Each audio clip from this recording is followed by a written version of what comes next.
Okay, so now today we will continue with the chapter cell, और हम study करने वाले हैं that is parts of cell. Parts of cell. Okay, अब देखो सेल के बेसिकली तीन बेसिक पार्ट्स होते हैं जो हर सेल में होना जरूरी है. ठीक है, one is the cell membrane, one is the nucleus, and one is the cytoplasm. ठीक है, मीन्स अगर कोई सेल है, कोई सा भी सेल है, एनी सेल, तो उसके ये तीन बेसिक कंपोनेंट्स होने चाहिए. इन तीनों में से कोई एक बेसिक कंपोनेंट नहीं होगा तो वो लिविंग नहीं होगा. Exceptions are always there, but generally it has to be present in all types of cells. तो मैं सेल के भी सारे पार्ट्स नहीं बना रहा हूं क्योंकि हम उसको आगे देखेंगे. तीन बेसिक पार्ट्स को, इन तीन बेसिक पार्ट्स को हमें डिस्कस करना है. ठीक है, जैसे cell membrane, that is the boundary, this is the cell membrane. Nucleus, this one is the nucleus, and the cytoplasm is the liquid material which is present between the nucleus and the cell membrane. Cell membrane और nucleus के बीच में जो ये liquid like material fill up होता है उसको हम क्या बोलते हैं? That is called what? The cytoplasm. तो ये तीन पार्ट्स, ये बेसिक पार्ट्स सेल में होना जरूरी है, तभी वो सेल जो होता है वो लिविंग होगा. तो आज हम इन्हीं पार्ट्स ऑफ सेल को पढ़ने वाले हैं. तो सबसे पहले हम स्टडी करेंगे दैट इज सेल मेम्ब्रेन.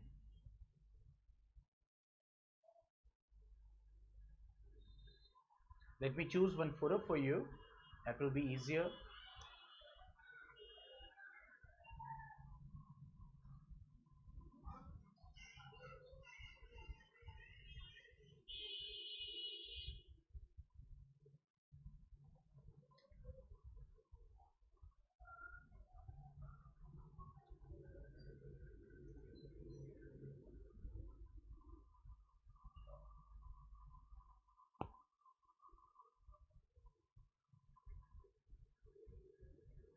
ठीक है, तो एक हमने ये फिगर सेलेक्ट की. ठीक है, एक एनिमल सेल को हमने लिया. अब क्या डिफरेंस होता है एनिमल सेल और प्लांट में, ये हम स्टडी करेंगे बाद में.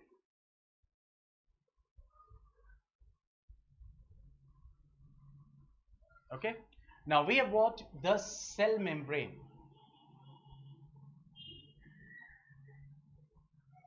Okay, that is called. Now this cell membrane is also known as plasma membrane. Is also known as plasma membrane. इसको plasma membrane भी कहते हैं. और it is also known as plasma lemma. Plasma lemma. Okay, lemma means क्या होता है? Layer.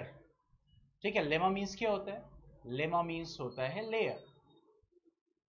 ठीक है, तो ये क्या होता है? It's a boundary, it's a layer around cell. ये बाउंड्री का काम करती है और ये बाउंड्री होना जरूरी है, नहीं तो सेल के अंदर के जितने भी कंपोनेंट्स है वो तो सब बाहर चले जाएंगे, सब फैल जाएंगे. तो ये सेल बाउंड्री जरूरी है. तो it is acting as a boundary for the cell. Acting as a boundary of the cell. वो रोक के रखता है सारे कंपोनेंट्स को. Boundary of the cell. ठीक है, नाउ अगर हम बात करें मींस सेल मेम्ब्रेन की, तो दैट इज वेरी डेलिकेट, बहुत नाजुक होती है और बहुत थिन होती है. ठीक है, यानी ये जो मेम्ब्रेन होती है बहुत ही नाजुक होती है, क्लियर, और बहुत ही थिन होती है, क्लियर. तो ये बाउंड्री की तरह एक्ट करती है ताकि ये सेल के कंपोनेंट्स को सेव रखे और उनको इंटैक्ट रखे. ठीक है, तो अगर हम ये बात करें सेल मेम्ब्रेन की, तो it is present in all types of cells, चाहे वो प्रोकैरियोटिक सेल हो, चाहे वो यूकैरियोटिक सेल हो. वो सारे के सारे सेल्स जो होते हैं, सारे के सारे सेल्स जो होते हैं, I am just coming, one second.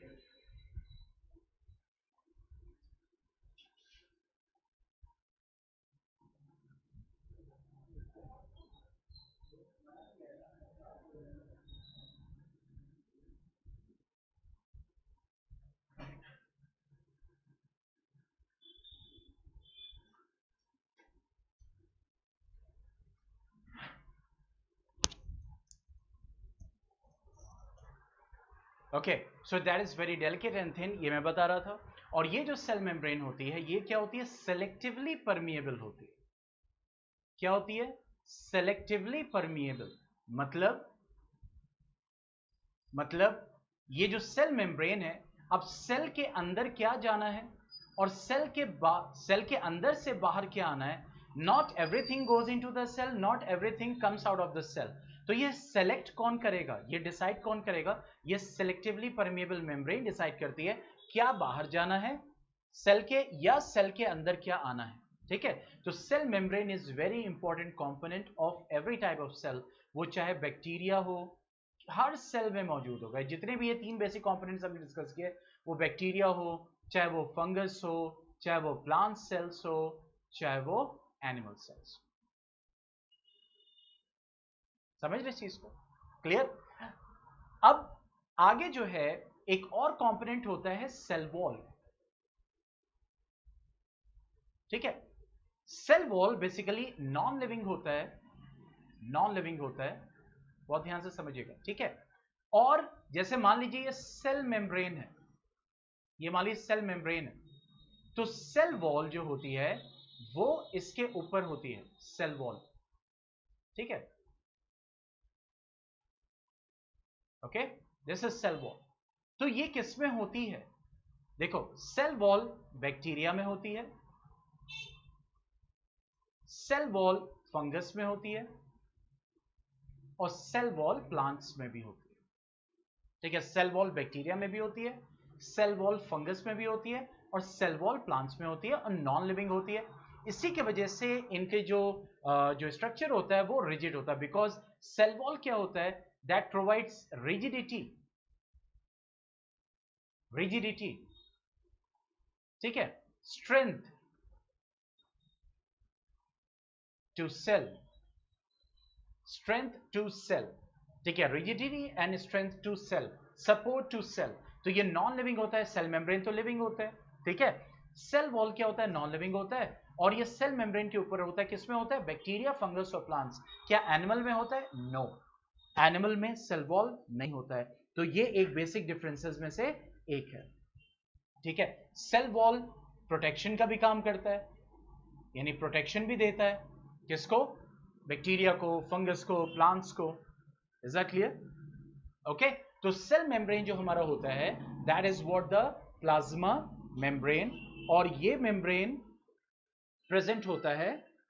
ठीक है, ये मेम्ब्रेन प्रेजेंट होता है, that is in every type of cells. लेकिन अगर हम सेल वॉल की बात करेंगे, तो ये जो सेल वॉल है वो सिर्फ बैक्टीरिया, फंगस या प्लांट्स में प्रेजेंट होता है। ठीक है, आगे बढ़ते हैं। तो हमने बात की यहां पे सेल मेम्ब्रेन की और सेल वॉल की।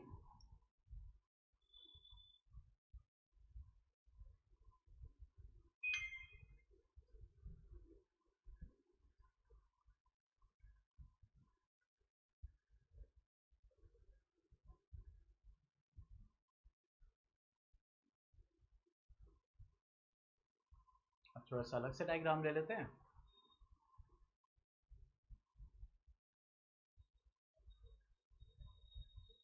ठीक है, now coming to the next structure that we are going to discuss, and that is nucleus. ठीक है, that is nucleus. Okay, now this nucleus is also living, second basic structure जो हमने discuss किया था। ठीक है,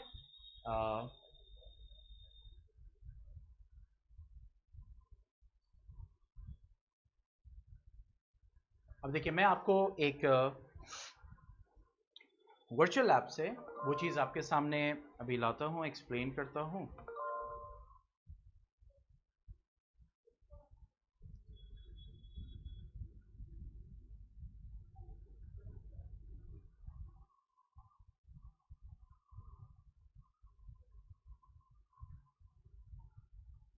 ओके,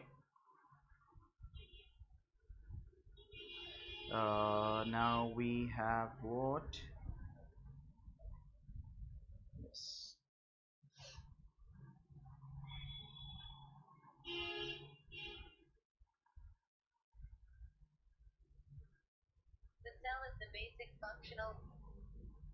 अब देखिए विजिबल है,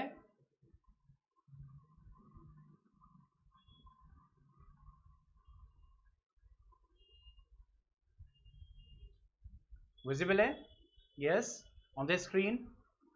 देखिए एक 3D मॉडल है, ठीक है। तो ये एक सेल का सेक्शन है, और देखो यहां पे अभी हमने किसको डिस्कस किया, सेल मेम्ब्रेन को। तो ये सेल मेम्ब्रेन होगी, this is the cell membrane. एक टिपिकल एनिमल सेल का ये एक सेल है, क्योंकि प्लांट सेल नहीं है या बैक्टीरियल सेल नहीं है या फंगल सेल नहीं है, तो आपको सेल वॉल नहीं दिख रही। तो ये आपका सेल मेम्ब्रेन हो गया, और ये अंदर का कंपोनेंट हो गया सेल का, ठीक है। जो साइटोप्लाज्म है, अभी ये पढ़ेंगे ये सब क्या है, ठीक है। अभी जो हम पढ़ने वाले हैं, that is what the nucleus, that is what the nucleus, इस पोर्शन के बारे में हम पढ़ने वाले हैं, दिस वन, ठीक है, दिस वन, ये, ठीक है, न्यूक्लियस। नाउ ये जो न्यूक्लियस है, ठीक है, ये ब्रेन ऑफ द सेल कहलाता है। क्यों? क्योंकि ये जो एक्टिविटीज होती हैं सेल की, यही कंट्रोल करता है वो ऑर्गेनिज्म कैसा बन के रेडी होगा, वो न्यूक्लियस के पास ही मैसेज होता है। यानी वो ऑर्गेनिज्म इंसान बनेगा, या वो ऑर्गेनिज्म फॉर एग्जाम्पल डॉग बनेगा या प्लांट बनेगा, तो ये कौन डिसाइड करता है, that is being decided by the cell nucleus, okay. तो ये जो न्यूक्लियस होता है बेसिकली, तो मैंने उस दिन बताया था प्रोकैरियोट यूकैरियोटिक पढ़ा रहा था। तो गुड न्यूक्लियस का मतलब क्या, तो इसी स्ट्रक्चर को अगर मैं एक रफ स्ट्रक्चर यहां पे ड्रॉ करूं,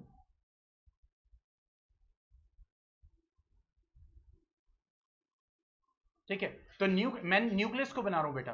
तो ये होती है न्यूक्लियर मेम्ब्रेन। क्या होती है? Nuclear membrane. यानी न्यूक्लियस के ऊपर बाकायदा एक न्यूक्लियस होता है, और वो किससे कवर होती है, that is the nuclear membrane. उसके बाद इस न्यूक्लियर मेम्ब्रेन के अंदर, इस न्यूक्लियस में, यानी हम इसको भी पढ़ रहे हैं बेटा, ये सिर्फ इतना, ये हमने सेल नहीं बनाया, सेल का न्यूक्लियस को बनाया हुआ है, ठीक है। तो उसके अंदर एक लिक्विड लाइक मटेरियल होता है, और इसको हम कहते हैं न्यूक्लियोप्लाज्म। इसको क्या बोलते हैं? न्यूक्लियोप्लाज्म। यानी न्यूक्लियर मेम्ब्रेन हो गया, न्यूक्लियोप्लाज्म हो गया, ठीक है। और इस न्यूक्लियोप्लाज्म में एक स्ट्रक्चर होता है, राउंड बॉडी लाइक स्ट्रक्चर होता है, इसको हम कहते हैं न्यूक्लियोलस। क्या बोलते हैं? न्यूक्लियोलस। और इसके अंदर एक धागे की तरह स्ट्रक्चर होता है, जिसको हम डीएनए, जो डीएनए का बना हुआ होता है, और इसका नाम होता है क्रोमेटिन। क्या नाम होता है? क्रोमेटिन। और ये किसका बना हुआ होता है? डीएनए का बना हुआ होता है। किसका बना होता है? डीएनए का बना होता है, ठीक है। तो जैसे हमने यहां पे देखा था, देखा, तो ये आपका जो है, देख रहे हैं, ये न्यूक्लियस है, ये न्यूक्लियस है पूरा, और ये जो अंदर रेड दिख रहा है ये न्यूक्लियोलस है, और ये जो एक्स टाइप का दिख रहा है ये आपका क्रोमोसोम है। बेसिकली वो जो थ्रेड लाइक होता है, जब सेल डिवाइड करना होता है तो वो ये क्रोमोसोम लाइक स्ट्रक्चर बना लेता है। असल में होता वही है, बस समझ लीजिए कि वो उसका एक कंडेंस्ड फॉर्म है, ठीक है। ये भी डीएनए का बना हुआ है, ठीक है। तो ये हो गया। और देखो यहां पे अगर आप देखो, तो जो मेम्ब्रेन है, देखो ये मेम्ब्रेन है, इसके ऊपर ये छोटे छोटे पोर्स दिखाई दे रहे हैं तुम्हें? ये देखो, ये 3D स्ट्रक्चर, वहां तो हमने 2D बनाया था, ये 3D फॉर्म में तुम्हें मैं न्यूक्लियस दिखा रहा हूं। ये दिख रहे पोर्स, छेद दिख रहे हैं, पोर्स।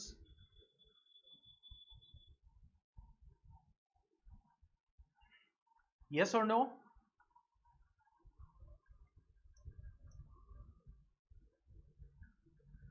ठीक है। तो ये जो पोर्स होते हैं बेटा, ये न्यूक्लियर मेम्ब्रेन के ऊपर होते हैं। किसके ऊपर होते हैं? न्यूक्लियर मेम्ब्रेन के ऊपर। ये जो न्यूक्लियर मेम्ब्रेन मैंने बनाई, इसी के ऊपर ये पोर्स होते हैं, छेद होते हैं, ठीक है। और इन पोर्स को हम क्या बोलते हैं? That is called nuclear pores. क्या बोलते हैं? Nuclear pores. That is called what? The nuclear pores, ठीक है।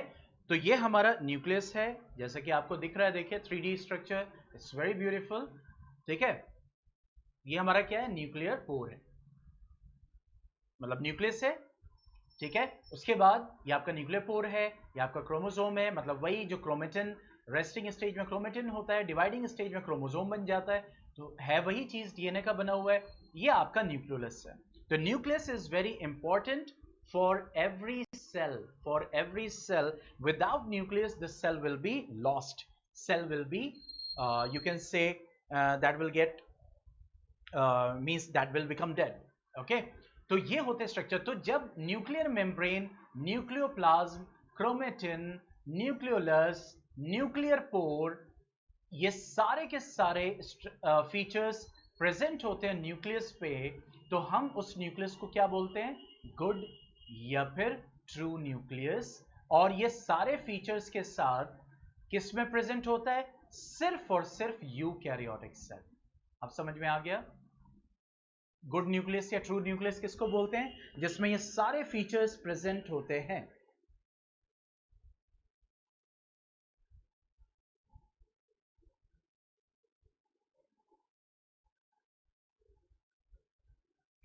पॉइंट क्लियर हो गया बेटा?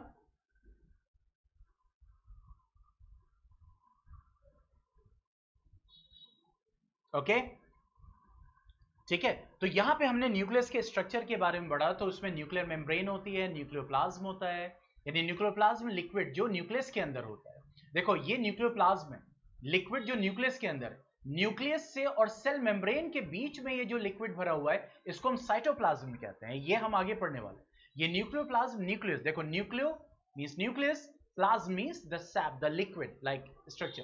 तो यहां पे वो लिक्विड मटेरियल आपका जो प्रेजेंट है वो न्यूक्लियस के अंदर, उसको हम न्यूक्लियोप्लाज्म कहते हैं।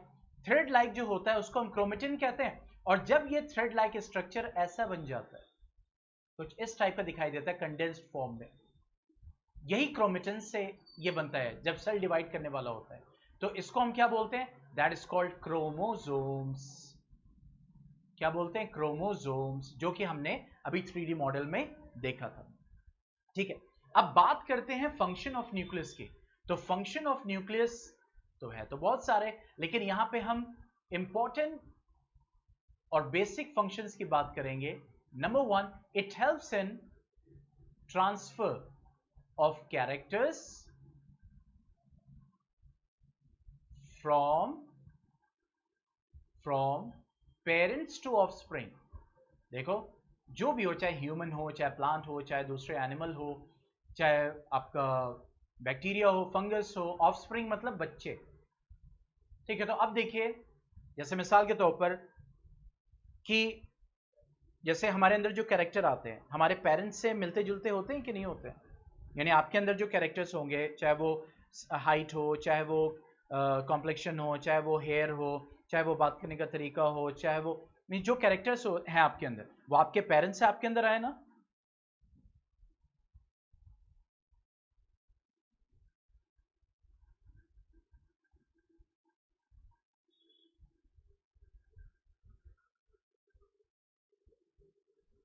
ठीक है, तो वो कैरेक्टर्स आपके अंदर लाने में किसने मदद किया? आपके पेरेंट्स का जो न्यूक्लियस था, पेरेंट का जो न्यूक्लियस था, तो जब सेल डिवाइड किया और बहुत सारे आगे process means there is a reproduction mechanism and all everything. ठीक है, वो हम पढ़ेंगे रिप्रोडक्शन इन एनिमल्स में। ठीक है, सारी चीजें। तो ये जो पेरेंट का न्यूक्लियस है वो वो ऑफस्प्रिंग में आया, पेरेंट का न्यूक्लियस। ठीक है, उससे ये मैसेज ऑफस्प्रिंग के न्यूक्लियस तक पहुंचा। क्यों? क्योंकि जब एक सेल डिवाइड करता है ना, तो ये जो न्यूक्लियस है ये दोनों में जाएगा। एक सेल दो सेल में डिवाइड करता है, जब मतलब एक जनरल हम डिवीजन की बात करें, नॉट इनटू द डिटेल। ठीक है, तो जब एक सेल दो सेल में डिवाइड करता है, इसका न्यूक्लियस भी दो न्यूक्लियस बनाएगा। ठीक है, तो इस न्यूक्लियस में जो कुछ होगा वो इसमें भी जाएगा, वो इसमें भी जाएगा। तो पेरेंट्स, ये जो ट्रांसफर होता है कैरेक्टर का, क्योंकि मैंने आपको बताया कैरेक्टर्स का जो भी मैसेज होता है वो न्यूक्लियस के पास होता है, तो जब ये न्यूक्लियस आपके अंदर आएगा तो वो कैरेक्टर, वो मैसेज आपके अंदर भी आएगा। ठीक है, तो इस वजह से it helps in the transfer of characters from parent to offspring, that is nucleus. ठीक है, it controls the activity of the cell. Cell की एक्टिविटी को क्या करता है? कंट्रोल करता है। If nucleus will die, the cell will die. ठीक है, जनरली इसको ब्रेन ऑफ द सेल कहते हैं. That is called what? The brain of cell. Point clear हुआ? न्यूक्लियस के बारे में पॉइंट क्लियर हुआ?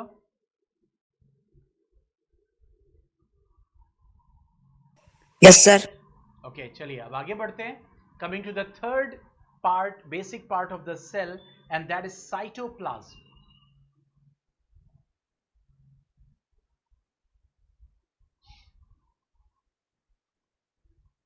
ठीक है, that is cytoplasm.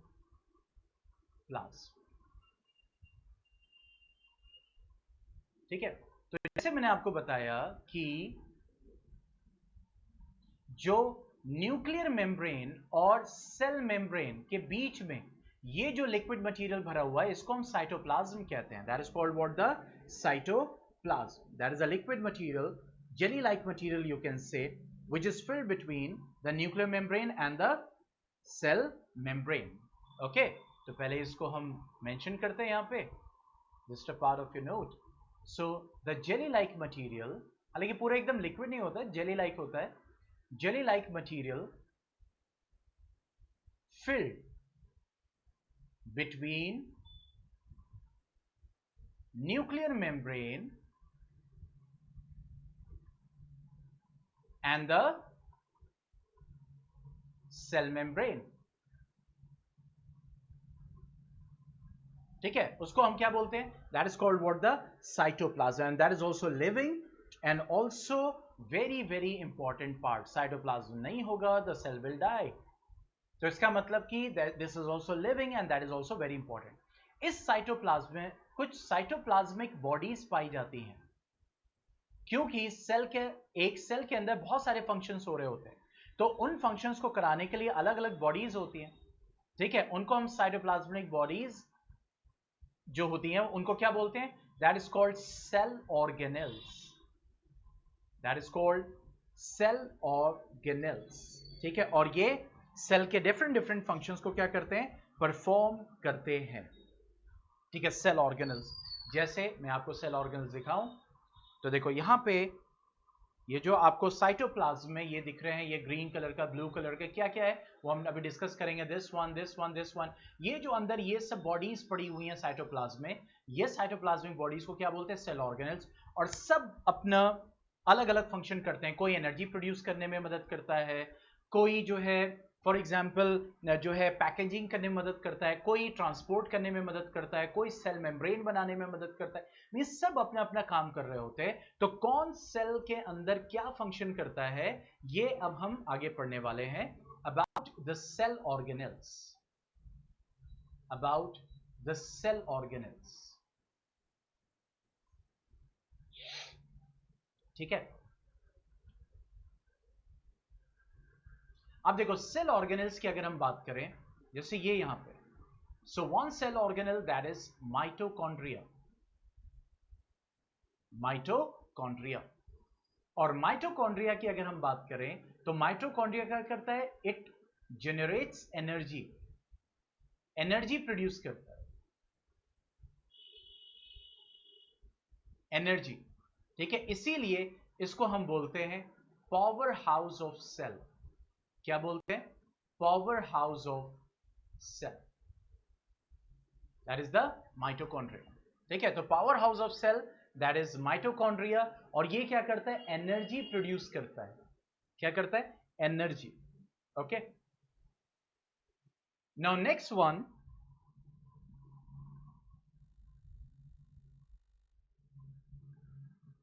this one. Okay, this one that is called endoplasmic reticulum. Next cell organelle. And देखिए आप हाई क्लास में जाएंगे, अभी 9th में जाएंगे तो वहां पे फिर ये पढ़ेंगे, लेकिन और डिटेल में पढ़ेंगे.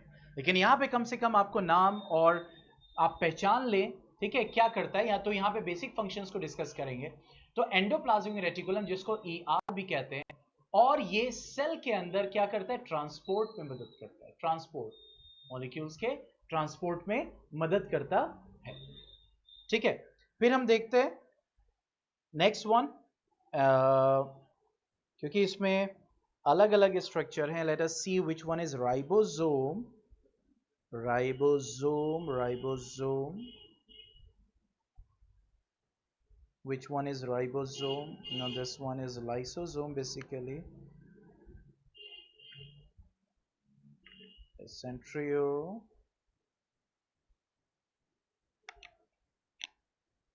हाँ,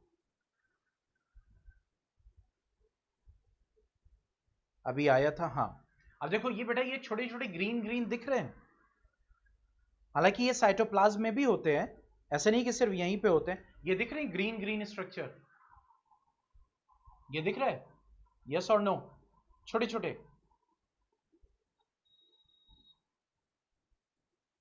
ठीक है, तो ये होते हैं राइबोसोम्स। क्या होते हैं? राइबोसोम्स। और ये राइबोसोम्स क्या करते हैं?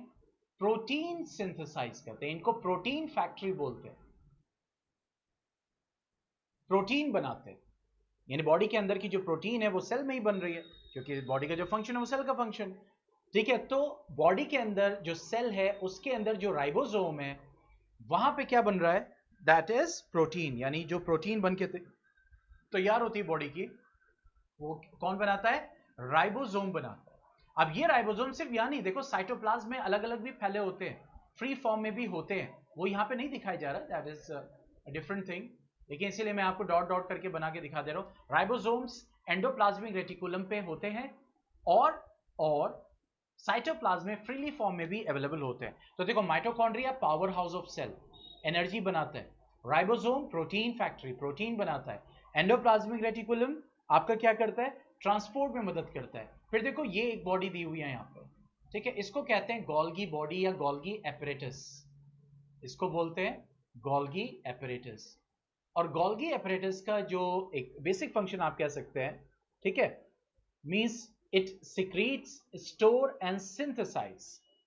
इट सिंथेसाइज यानी बनाता है,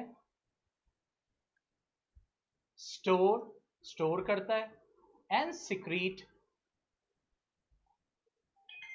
मैनी सब्सटेंसेस। वो क्या करते हैं वो हम 9th क्लास में पढ़ेंगे। ठीक है, गोल्गी एपरेटस यानी कि या गोल्गी बॉडी भी बोलते हैं। ठीक है, ओके। उसके साथ साथ और भी आपके जो है आप कह सकते हैं कि सेल ऑर्गेनल्स होते हैं। तो हमने यहाँ पे माइटोकॉन्ड्रिया को डिस्कस किया, हमने यहाँ पे राइबोसोम्स को डिस्कस किया, एंडोप्लाज्मिक रेटिकुलम को डिस्कस किया, गोल्गी बॉडी को डिस्कस किया। उसके साथ साथ देखो ये होता है लाइसोसोम। क्या होता है? लाइसोसोम। लाइसोसोम भी सेल ऑर्गेनल है, ठीक है, और ये एनिमल सेल में पाया जाता है और डाइजेशन में मदद करता है। और भी फंक्शंस होते हैं, मींस डाइजेशन में। ठीक है, basic function that is the digestion.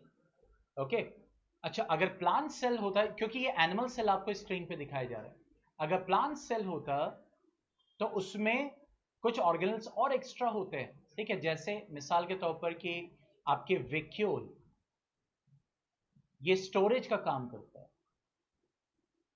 ठीक है, स्टोरेज का काम करता है। अभी आगे इसको डिस्कस करेंगे जब हम डिफरेंस देखेंगे। तो वेक्यूल क्या करता है? स्टोरेज का काम करता है। ठीक है, मींस न्यूट्रिएंट को स्टोर करना, ठीक है, रिजिडिटी प्रोवाइड करता है प्लांट सेल को एंड ऑल। तो वेक्यूल आपका होता है जो प्लांट सेल में सिर्फ होता है। एनिमल में भी थोड़ा बहुत छोटा छोटा पाया जाता है, जैसे अमीबा में पाया जाता है, लेकिन ज्यादातर एनिमल सेल्स में फिनिश होता है। और प्लांट में आपको एक मेजर साइज का पाया जाता है, दैट इज द वेक्यूल।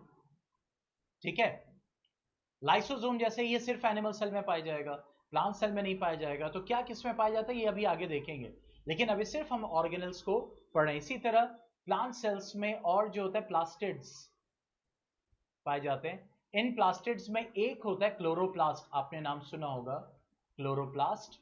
और ये क्लोरोप्लास्ट क्या करता है? इसी में आपका फोटोसिंथेसिस यानी कि खाना बनता है, फोटोसिंथेसिस होता है, that is the chloroplast. Okay, ठीक है। तो सेल ऑर्गेनल्स में हमने पढ़ा एंडोप्लाज्मिक रेटिकुलम को, गोल्गी बॉडी को, माइटोकॉन्ड्रिया को, लाइसोसोम को, राइबोसोम्स को। ठीक है, तो ये कुछ हमने बेसिक सेल ऑर्गेनल्स हमने स्टडी किए। और सेल ऑर्गेनल्स कहां पाए जाते हैं? साइटोप्लाज्म में पाए जाते हैं। ठीक है, प्लांट सेल में कुछ एक्स्ट्रा पाए जाते हैं, जैसे वेक्यूल और प्लास्टिड्स। ठीक है, अब नेक्स्ट टॉपिक जो हमारा है, that is the difference between plant cell and animal cell.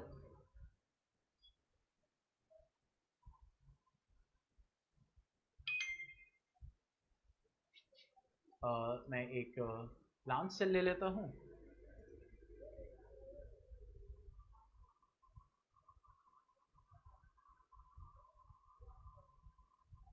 ठीक है, that is a difference, we have to see what the difference. और एक एनिमल सेल ले लेता हूं।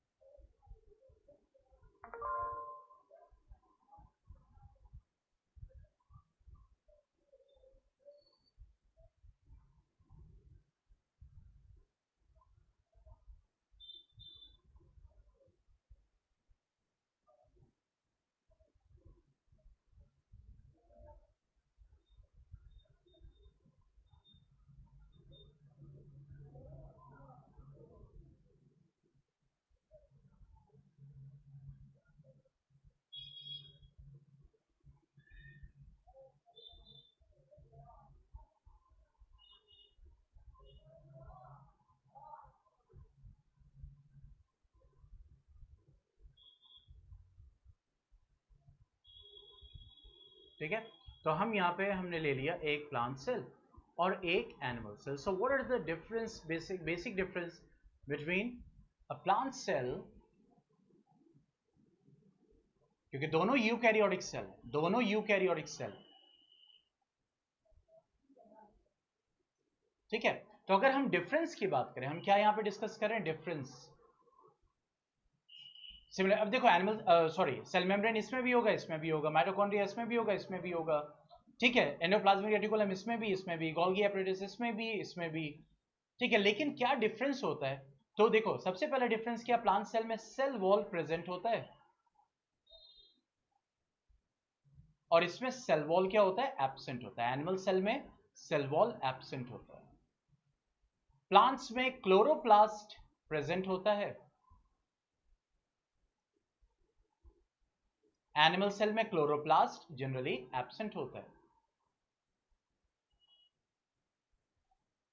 ठीक है, एनिमल सेल में लाइसोसोम प्रेजेंट होता है और प्लांट सेल में लाइसोसोम एब्सेंट होता है।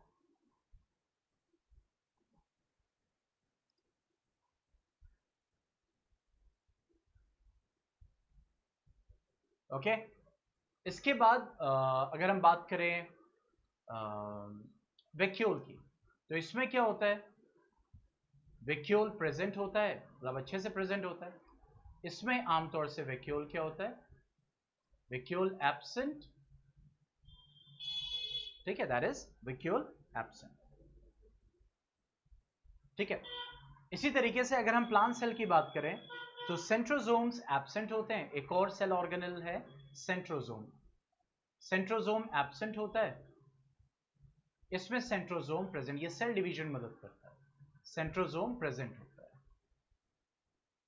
ठीक है, तो ये कुछ बेसिक डिफरेंस प्लांट सेल और एनिमल सेल में होते हैं, ये आपको याद होने चाहिए इस लेवल पे। ठीक है, कि what are the basic differences between plant cell and animal cell.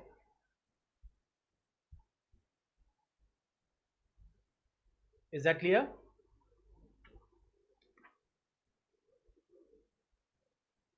Is that clear?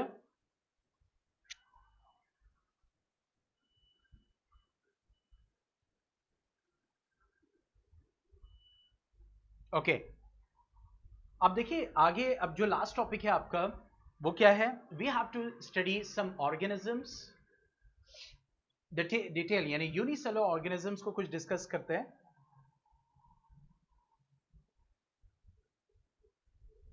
तो सबसे पहले हम डिस्कस करते हैं अमीबा को। अमीबा को हम देख भी चुके थे, बट उसको डिस्कस करते हैं। First one that is amoeba. हम सिंगल सेल ऑर्गेनिजम्स को डिस्कस कर रहे हैं।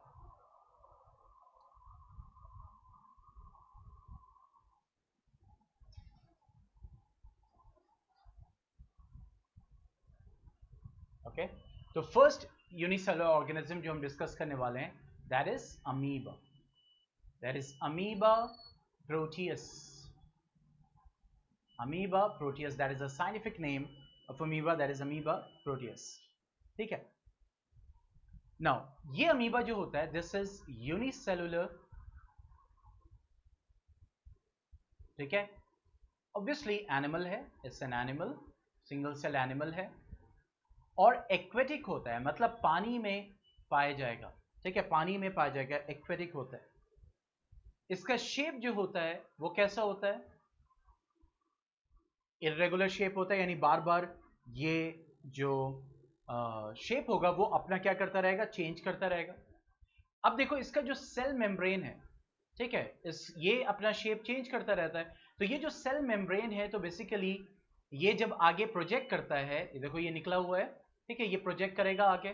तो ये जो प्रोजेक्ट कर रहे हैं ये बेसिकली इसके मूवमेंट में मदद कर रहे हैं, और इसको हम कहते हैं स्यूडोपोडिया।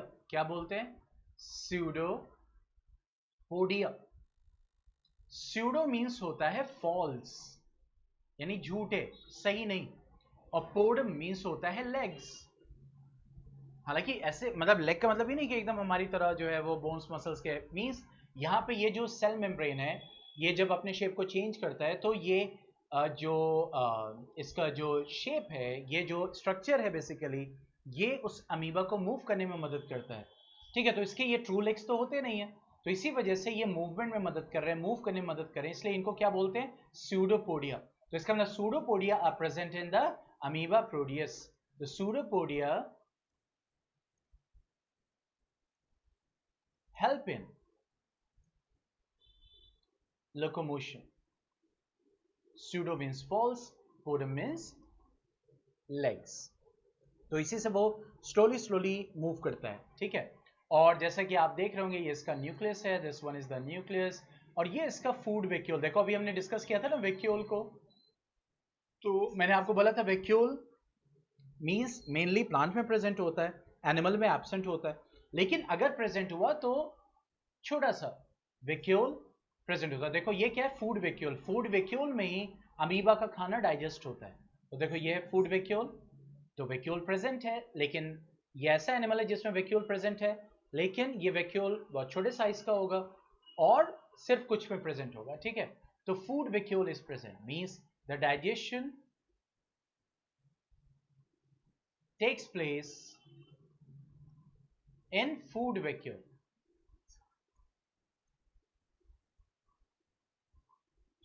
ठीक है, तो जनरली एनिमल सेल में वैक्यूल एब्सेंट होता है, मैं बार बार कह रहा हूं, लेकिन कुछ एनिमल्स हैं जिसमें प्रेजेंट होता है, जिसमें अमीबा है और लेकिन छोटा सा प्रेजेंट होता है, वो डाइजेशन में मदद कर रहा है, ठीक है। Now coming to the next, तो ये था अमीबा के बारे में। Next one is paramecium. Paramecium,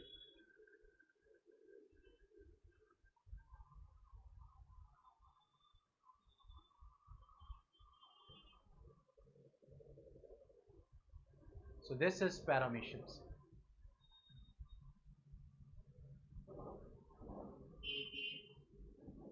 Okay, so this one is what, paramecium.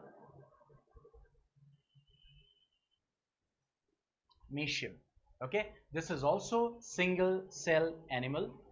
तो बेसिकली ये भी क्या होता है, यूनिसेलुलर है, ठीक है, और यूनिसेलुलर है, और आपका दैट इज एक्वेटिक, यानी पानी में पाया जाता है, ठीक है। उसके बाद स्लीपर शेप, देखो एकदम जैसे स्लीपर होता है ना, हवाई चप्पल जो होती है उसका जो सोल होता है उसी के शेप का ऑलमोस्ट होता है, तो स्लीपर शेप इसका स्ट्रक्चर होता है। इसकी बॉडी पे देखो you have got a small hair like structure, देखिए हेयर लाइक स्ट्रक्चर प्रेजेंट होता है, और इसको हम बोलते हैं cilia, that is called what, the cilia, cilia plural, ठीक है। तो ये जो सीलिया है ये हेयर लाइक स्ट्रक्चर है, और ये इसके मूवमेंट में मदद करता है, ओके। इसके 2 न्यूक्लियाई होते हैं, 2 न्यूक्लियस होते हैं बेसिकली, ठीक है।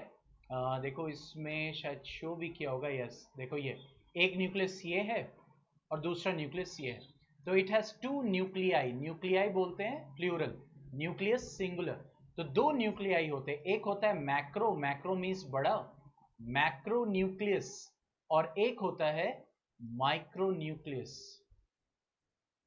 That is called what, the micro nucleus. तो एक बड़े साइज का न्यूक्लियस होता है और एक छोटे साइज का न्यूक्लियस होता है, तो मैक्रो न्यूक्लियस एंड माइक्रोन्यूक्लियस। और ये जो सीलिया होता है ये इसके लोकोमोशन में यानी कि मूवमेंट में मदद करता है, लोकोमोशन में मदद करता है। सो these were some basic information about paramecium. Now coming to the next, and that is euglena.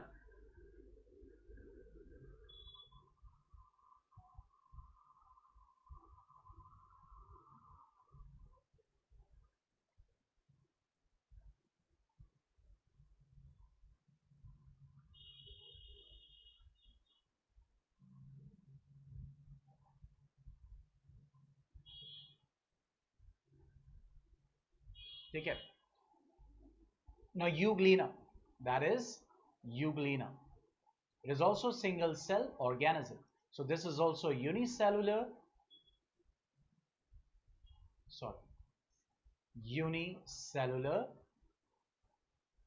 and it is also aquatic, यानी पानी में पाया जाता है।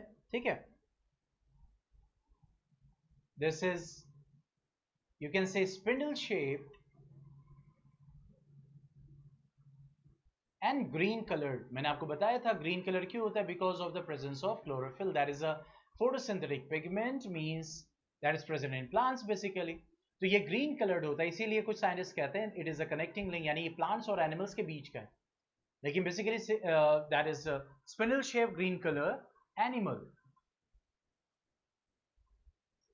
ठीक है, it has main characters of animals. Now it has a long thread like structure, ये वाला, ये देख रहे हैं, this one, thread like structure। और अगर एक होता है तो उसको हम बोलते हैं फ्लैजिलम, और अगर प्लूरल तो फ्लैजिला। ठीक है, तो flagellum, clear, flagellum is present. ठीक है, और ये किस में मदद करता है, इसके लोकोमोशन में, मूवमेंट में, यानी मूव करने में, from one place to another place. ठीक है, अब इसके अंदर जो कॉन्ट्रैक्टाइल वैक्यूल्स होते हैं, देखिए इसके अंदर भी वैक्यूल्स होते हैं लेकिन छोटे होंगे। ठीक है, कॉन्ट्रैक्टाइल वैक्यूल्स जो होते हैं तो ये किस में मदद करते हैं, that is absorption and excretion, यानी कोई चीज एब्जॉर्ब करनी हो, खाना वाना, या फिर एक्सक्रीट करना हो, यानी वेस्ट, तो उसमें मदद करता है, that is a contractile vacuole. This is the contractile vacuole, यहाँ पे ये जो दिख रहा है, this is the contractile vacuole. Okay, so this is the flagellum, this is the nucleus of this is the chloroplast, green, वही plant वाला chloroplast. तो ये कैसा एनिमल सेल है जिसमें प्लांट वाला क्लोरोप्लास्ट पाया जाता है।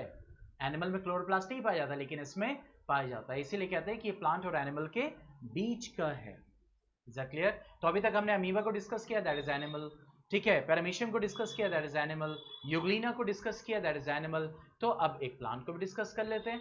ठीक है, तो यानी सिंगल सेल प्लांट, जैसे सिंगल सेल एनिमल है वैसे ही plant, and that is Chlamydomonas.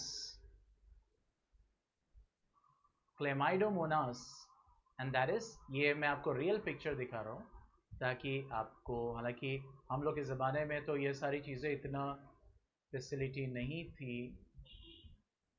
कि एक एक चीज़ जो है वो इस लेवल पे, इस क्लास के लेवल पे हमें दिख जाए। हम लोग को बस बुक या फिर एज्यूम करना पड़ता था, चाहे क्यों, क्योंकि टीवी को यूज़ करके या फिर इस तरह से यूट्यूब को यूज़ करके, ये सब उस ज़माने में इस टाइप की पढ़ाई नहीं हुआ करती थी बेटा। मैं ज़्यादा पुराना नहीं, मैंने 2003 में 10th किया है, तो कितने साल, यानी अगर 10th आप देख लें तो मुझे हो गया 17-18 साल, समझ रहे हैं? 2003 में पास आउट किया, 17 साल हो गए, क्लियर, 10th पास किए हुए, तो इसका मतलब 19-20 साल हो गया 8th में पढ़े हुए। ठीक है, तो इसका मतलब क्या हो गया कि मीन्स उस जमाने में ये सारी चीज़ें थी नहीं, तो इतनी ड्रास्टिकली चेंज हुआ है। तो देखो, दिस इज द ओरिजिनल, जैसे यहाँ पे ये दिख रहा है ना, ये देखो फ्लैजिला, ये इसका, वो यहाँ पे देखो ये ओरिजिनल क्लाइमेट है, ये देखो यहाँ पे ये है, ये जो इसकी बॉडी है, दिस वन, ये देख रहे हैं। So this is the chlamydomonas, that is a single cell plant. So this is Chlamydomonas, ठीक है, this is unicellular, obviously aquatic है, ठीक है, एक्वेटिक प्लांट है आपका। आप यू कैन से, हालांकि जब आप हायर क्लासेस में जाएंगे तो आपको पता चलेगा ये जो एनिमल या प्लांट जो एक सेल के बने होते हैं तो बेसिकली उनको एक अलग सा टर्म दिया जाता है, प्रोटिस्ट। ठीक है, जैसे ये प्लांट है लेकिन सिंगल सेल्ड है, यानी वो प्लांट जो या एनिमल जो सिंगल एक सेल के बने होते हैं तो उनको हम एनिमल या प्लांट नहीं बोलते, बेसिकली हम प्रोटिस्ट कहते हैं। ठीक है, लेकिन अगर इस लेवल पे बोल देना तो कुछ गलत भी नहीं है, तो सिंगल सेल इसीलिए कहा जा रहा है यूनिसेलुलर एक्वेटिक प्लांट, मतलब ये क्लाइमेटोमोनास क्या है, प्रोटिस्ट है। ठीक है, अमीबा क्या है, प्रोटिस्ट है। ठीक है, इसी तरह से आपका पैरामीशियम यूग्लिना क्या है, प्रोटिस्ट है, यानी सिंगल सेल्ड है। क्लियर। और अगर मल्टी सेलुलर कई सारे सेल्स के बने होते हैं तो उनको हम डायरेक्ट प्लांट या एनिमल बोलते हैं। तो एक अलग सा टर्म यूज करते हैं उसके लिए, प्रोटिस्ट। ठीक है, तो सिंगल सेल ये क्या है, प्लांट है, सिंगल सेल प्लांट है। ठीक है, इसी तरह एक विप यानी चाबुक की तरह whip like structure is present, ये जो है, ये जो इसमें दिख रहा था। ठीक है, विप लाइक स्ट्रक्चर प्रेजेंट होता है। ठीक है, और उसको देखो यहाँ पे दो है तो देखो मैं क्या लिखूंगा, फ्लैजेला, सिंगुलर फ्लैजेलम। ठीक है, और ये किस में मदद करते हैं, लोकोमोशन, मूवमेंट में मदद करेंगे उसके। ठीक है, टू फ्लोट ऑन वाटर। ठीक है, और it contains what, the chloroplast, chloroplast के प्लांट है ऑब्वियसली, क्लोरोप्लास्ट प्रेजेंट। ठीक है, सो यहां पे आपका ये चैप्टर फिनिश होता है। कल अब हम जो स्टार्ट करने वाले हैं that is reproduction in animals. Okay, उसके बाद हम reaching the age of adolescence, तो कोशिश करेंगे कि हम सैटरडे तक आपका ये साइंस खत्म कर दें, यानी रिप्रोडक्शन, ताकि 26 तारीख को जो टेस्ट है वो आप दे सकें। और फिर उसके बाद ये जो 2 चैप्टर कंप्लीट करने के बाद तो हमारी 50% साइंस बेटा कंप्लीट हो जाएगी, ऑलमोस्ट 50% साइंस। तो फिर हम मैथमेटिक्स का पोर्शन कवर करेंगे। ओके, मींस तकरीबन 50-60% उसको फिनिश कर देंगे। फिर उसके बाद कुछ साइंस के चैप्टर्स देखेंगे, फिर मैथ, साइंस एंड ऑल, ऐसे फिर चलता है। Okay, is that clear? मजा आया आज क्लास में? Figures, 3D models,